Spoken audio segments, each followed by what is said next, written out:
नमस्कार दर्शकों, मैं वान्या आर्या आज आपसे बात करूंगी आने वाले होलिका दहन की और चंद्र ग्रहण की। दोस्तों, इस बार चंद्र ग्रहण का जो इम्पैक्ट है वो भारतवर्ष में नहीं है, तो भारत पर कुछ बहुत ज़्यादा इम्पैक्ट आने नहीं वाला है, क्योंकि ये ग्रहण जो है बेसिकली यूरोपियन कंट्रीज़ में ज़्यादा है। चाहे वो आप अमेरिका की बात करें, स्विट्ज़रलैंड की बात करें, इटली की बात करें, तो उन कंट्रीज़ में इसका इम्पैक्ट बहुत ज़्यादा है। लेकिन क्योंकि सौर मंडल में एक ही चंद्रमा होते हैं, तो कहीं ना कहीं उसका प्रभाव हमारे मन और मस्तिष्क पर भी पड़ेगा, क्योंकि चंद्रमा हमारे मन का कारक होते हैं, चंद्रमा हमारी माता के कारक होते हैं, चंद्रमा हमारे जीवन में हमारे इमोशनल हेल्थ का कारक होते हैं। तो कहीं ना कहीं थोड़ा सा आप पर इम्पैक्ट तो आएगा, और स्पेशली अगर आप जल तत्व राशि से बिलोंग करते हैं, चाहे वो आप कर्क राशि से बिलोंग करते हैं, आप वृश्चिक राशि से बिलोंग करते हैं, या फिर आप मीन राशि से बिलोंग करते हैं, तो इसका प्रभाव आप पर आएगा। क्योंकि ये जल तत्व राशियाँ हैं, तो कहीं ना कहीं थोड़ी सी सेंसिटिव होती हैं, थोड़ी सी इमोशनल होती हैं। लेकिन साथ में इस बार 100 साल में ऐसा संयोग बन रहा है जब होलिका दहन पर चंद्र ग्रहण पड़ रहा है।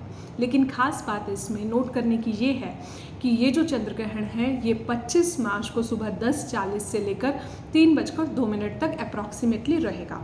उस टाइम पर सूर्य का प्रभाव जो है बहुत ज़्यादा प्रबल होता है, क्योंकि चंद्रमा जो है वो शाम को निकलता है। तो इसीलिए इससे आपको बिल्कुल भी घबराने की ज़रूरत नहीं है। किसी तरह का वहम डर अपने जीवन में बिल्कुल भी ना लेके आए। आप बहुत ज़्यादा परेशान ना हो।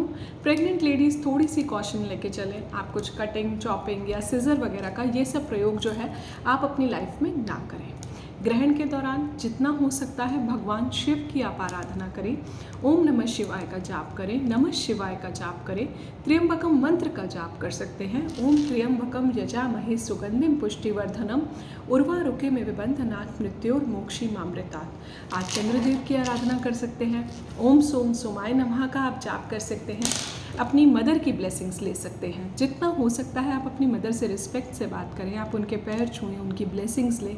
कहीं ना कहीं जब भी हमारी मदर हमें ब्लेस करती है, तो हमारे क्राउन चक्रा से, जब मदर यहाँ पर हाथ रखती है, तो हमारे क्राउन चक्रा से उनके कर्मास जो हैं हमारी लाइफ में, हमारे जीवन में ट्रांसफ़र होते हैं।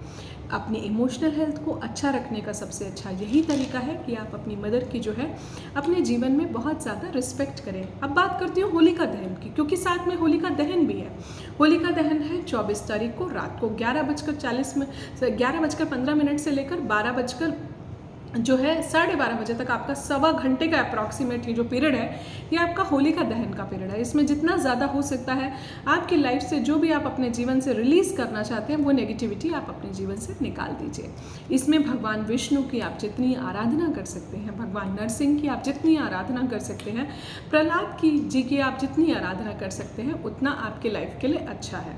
आप होलिका माँ की भी आराधना कर सकते हैं। होलिका दहन हम क्यों मनाते हैं? होली हमें जीवन में क्या संदेश देती है?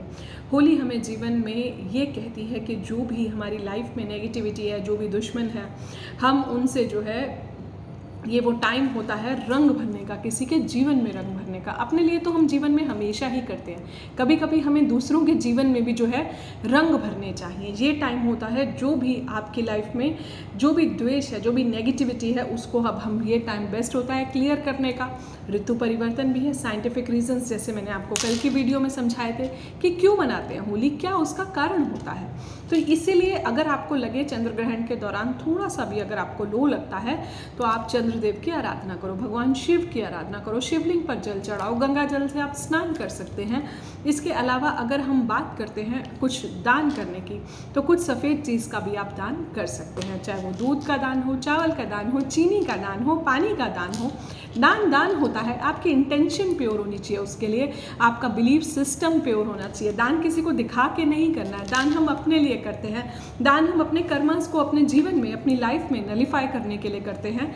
तो इन सब खास चीज़ों का आपने ध्यान रखना है।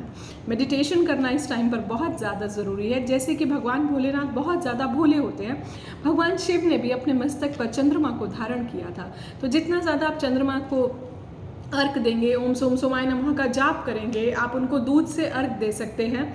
और इसके अलावा जो है आप थोड़ी देर मूनलाइट भी ले सकते हैं। मूनलाइट जो होती है हमेशा हमें लाइफ में कामिंग होती है, वो रेज़ हमें ठंडा करती है, हमारे गुस्से को शांत करती हैं, किसी भी तरह के एंजाइटी, पैनिक अटैक से भी चंद्रमा की जो किरणें हैं वो हमें अपने जीवन में बचाती हैं। एक बात हमेशा आप लाइफ में ध्यान रखना, थॉट्स चाहे पॉजिटिव हों चाहे थॉट्स नेगेटिव हों, नेगेटिव थॉट्स को भी आप अपने जीवन में एक्सेप्ट करो, अपने पास से डिस्कनेक्ट करो, आगे बढ़ो, अपने प्रेजेंट में जियो, तभी आप अपनी इमोशनल हेल्थ और अपनी एंजाइटी से हमेशा के लिए छुटकारा पा सकते हैं। आपकी host Vania Arya signing off. Love you all, नमस्ते, God bless you and happy Holi to all of you.